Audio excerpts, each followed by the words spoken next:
What do you think about banning criminals from pubs rather than sending them to prison? 0207 862 2222 is the number. I'd love to hear from you on this one. There's a review of prison sentencing going on at the moment, and among the things being considered as alternatives to prison is stopping criminals taking part in just social events. It means that criminals could face being excluded from sporting events, social gatherings, even the pub. Now, we know there is an overcrowding crisis in prisons, and we've seen thousands of prisoners released early in emergency measures to free up spaces. So, is banning them from the pub maybe a good idea, or do you think there's probably not enough punishment in that? Reem, how would you feel if a crime is committed against you and the individual is told that for the next 2 years they can't attend the pub? Yeah, I think this is absolutely insane. Not going to the pub or not going to social events is not a serious punishment. Obviously, it depends on the crime, and I'm assuming they mean low-level, non-violent crimes, but there is no sort of clarity over what that actually means. Not being allowed to go to social events or go to the pub is absolutely not punishment enough.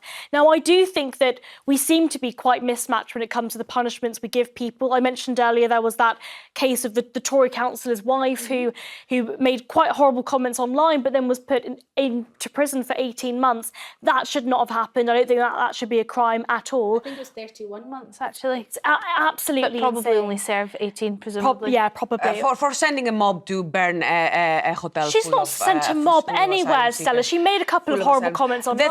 The thing is, it's all very well and good. We all want to reduce crime, but you have to actually look at what works. And if you look at the studies which are looking at whether ankle monitoring helps with reducing reoffending, they are extremely clear that it is a lot more helpful to have some people, again, it will be different from crime to crime.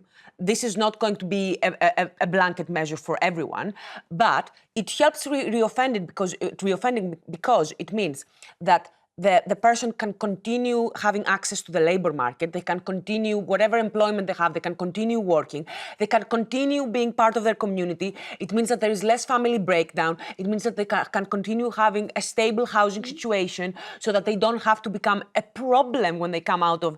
It is the problem with but they're criminals, Stella. They don't want to be contributing to the community. They are criminals, they want to be there are committing criminals crime. and criminals, Reem. Fabulous panel that will talk and talk and talk, but I am going to have to put you on pause here because we do have to make this break. But now, let's get straight into your calls on whether we should ban criminals from going down the pub as an alternative to sending them to prison. It's something that ministers are said to be considering as part of a wider review into sentencing. Do you think it would work, or do you think perhaps that just isn't enough punishment involved? So get those calls in now, 0207 862 2222. Rupi, we're going to start with you in Birmingham. What do you think about this potential for a punishment not to be able to go to social gatherings? Hi. Yes, they should be definitely punished and sent to prison. 2 days ago, I was attacked on my mobility scooter by someone, and I was whipped on the back of my head, and they stole £50 off me. Oh. Well, it is near my house, where I live in Birmingham. Drinks are just £1, less than £1. These really strong Eastern European cans. But if you go to a pub, they're about £4 a pint, £5 a pint, and they're not going to spend it there. So they can drink all day, cause havoc on the road. That's what happens where I live in Birmingham. OK, I see what you're saying there. First of all, I'm terribly sorry to hear what happened to you. That is dreadful. Okay. And I don't think that this sort of punishment would apply to violent criminals as the ones that you experienced, because if somebody is a violent individual, I'm presuming getting them off the streets would be first part of their, let's say, punishment, but it would be the first part in order to secure society. So this would be for, I'm presuming, and it is just an assumption, non-violent criminals. But you make a great point. There are cheaper ways of getting alcohol than going down the pub. You could invite friends around to your house in your living room and have a drink. So maybe that's not such a problem. You can put the football on at home, Stella. Also, some people just find that social. The measure is not about preventing people from drinking. The measure is more about how do you... the ankle monitor, the purpose of the ankle monitor is to restrict the life of that person. And it's usually someone who has already maybe served in prison or someone who has a very low offence. And the purpose of that is, it's a bit like home arrest, But by allowing them to continue working or continue their education or their apprentice or whatever else they're doing, you are making sure that by the time that they have served their sentence, they will be ready to become a part of their community again. You're not that social. Stella, I'm sure you're very social. It would be a massive punishment for you. But there's part of this that I think be a really good experience. How many of these criminals it's not about, we actually... keep on talking about the criminal justice system as if it is about punishment and all of that. It should be about your punishment. restriction of freedom is punishment enough. It's punishment enough. Not going to the pub is not a What is the punishment. purpose of not having prisoners, people who have offending, continuing to work if by the time they come out of prison, the state will have to step up. The state, Reem, you hate the big state. I do hate the big state. But the state has to intervene when a prisoner comes out of prison to find them a home, to give them enough money to live on, because again, practically said it would have been the case anyway. These particular people... But that is not the case if a person is having an ankle monitor. You're making the assumption that all of these people are active in the community. You are making the assumption that this measure is for everyone. This is not. But this is the point. This measure is absolutely unfair for those particular people. I don't believe that many of those criminals are going to contribute to their community. If you are a criminal, you should not be punished by not going to the pub. You should be locked up, especially if you are violent. But you're saying that, but you don't even know the kinds of crimes this will apply. Do you know what kind of crimes this will apply to? Yes, because actually this has already been tried. It has already been tried in other countries. It has been tried in Texas. And please don't tell me that you think that Texas is kinder to their criminals, where they actually kill them. So what are the crimes? What are the crimes that they are actually a lot more lower offences, and there are studies that have been done in other countries already. It could be literally anything, like low-level... shoplifting, perhaps? Low-level fraud. If you're a shoplifter, you should go to prison. OK, but here's the problem, Reem. We have prisons. They are at capacity. They're full. And even if we start building prisons now, we're never going to build enough spaces to reach the full capacity that we need. For example, even if we emptied all prisons now and filled them up with every rapist in the land, there still wouldn't be enough spaces. So prison has to be potentially part of it, but it can't be the full answer. So I think that part of the problem is that we are sending people to prison for quite absurd things. So one example is, I've used this example a million times now, that Tory councillor's wife being given however many months for speech. I don't think speech should ever be a crime, full stop.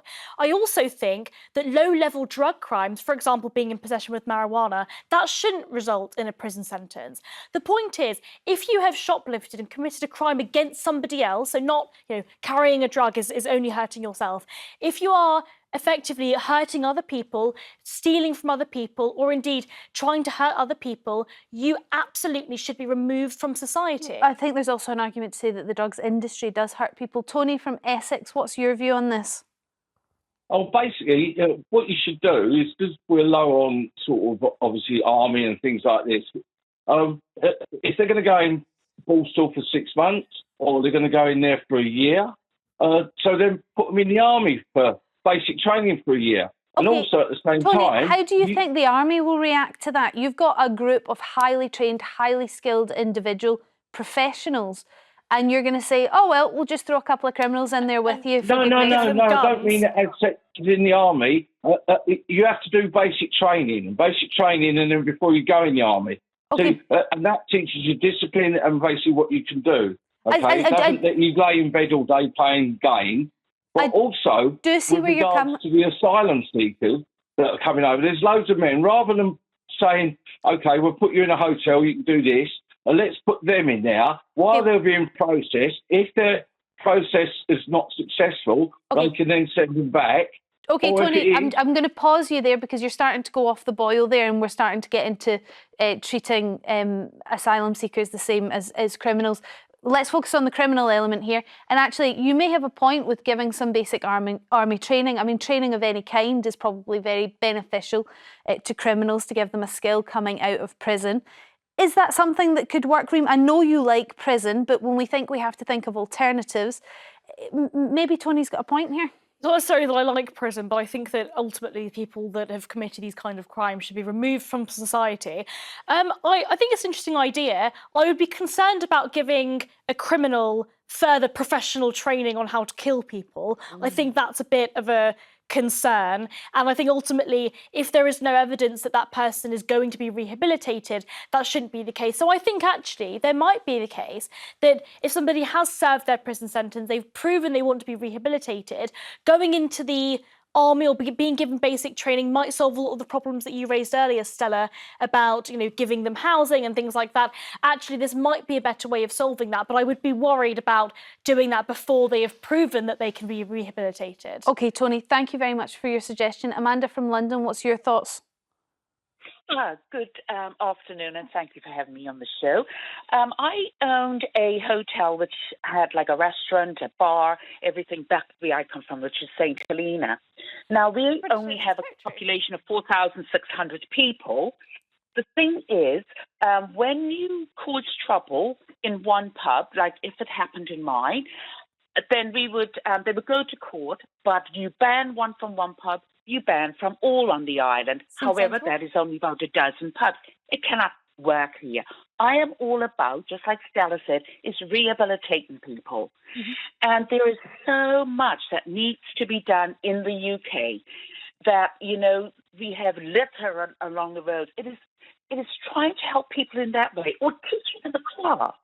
Teaching them. The caller just said, or someone just said about, you know, rather than they laying in bed with their technology. With their computer games?